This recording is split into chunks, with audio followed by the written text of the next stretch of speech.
mga kapatid, dito nga pala yung aking patubig ngayon. Ayan. Ito yung ating ginamit patubig, electric motor yan. So diretso po yung tubo natin. Nilipat ko nga lang.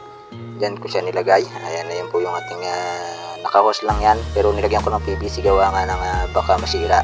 Dahil yung hose natin yung nabibili lang na parang tela. Yan, kung makakita nyo yung puti na yan, yan yung hose na ginagamit ko. Diretso hanggang dun sa ating yung mula sa makina, diretso hanggang dun sa bugahan mismo ng ating patubig. So ito yung kontador ko dyan, ayan yung bilog.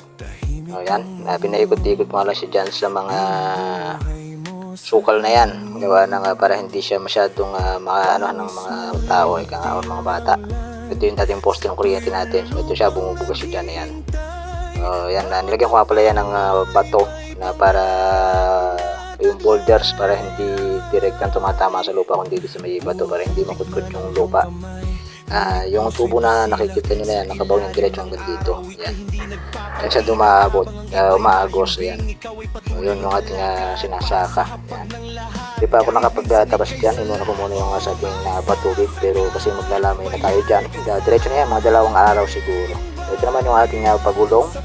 Yan, yung aking pinambabasag, nagsiga ako, nasunog, inaabot yung kanyang nasunog tuloy yung tubo. Pero okay lang yan, bakal naman yan. So, medyo maiksi na rin yung ating ay talim, pero sa susunod siguro babaguhin natin. So pakita ko naman sa inyo ngayon kung saan nagmula yung, kung saan nanggaling talaga yung ating patubig. So dito siya galing, yan. Dyan talaga naka-estila yan, gawa nga ng sobrang babaw. O ito yung ating outlet, yung tubo na yan. Ayan, kung nakita yung tubo na yan. Ati 4. Iuwi ko naman yun. Diyan siya nakapatong.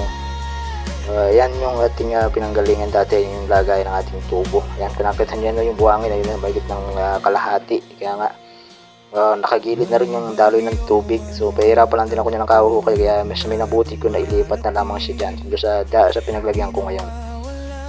Ito na yung kwento ng isang ang buhay ng isang magsasaka. Tatanim ko dyan, plano ko kasi dyan magtanim ako dyan sa mga pinaka tambak o yung pilapil ng mga gulay-gulay. Gawa ng pag puro palay ay wala namang gaanong kinikita ngayon gawa ng mababang presyo. Maglagay tayo ng gulay dyan. Yan, hanggang doon. Yan, kung nakita nyo yung berdeng-berde na yan hanggang doon sa may puno na yun. Ayun. Yun aking pinanggagalingan. Pinasakahan. Binago ko yung dating YouTube channel ko na Bagwis TV. Yan. Kuya Bagwis TV. Kaparmas Marvel TV. Yan, supportan nyo sana mga kapatid. Maraming salamat and God bless sa inyong lahat.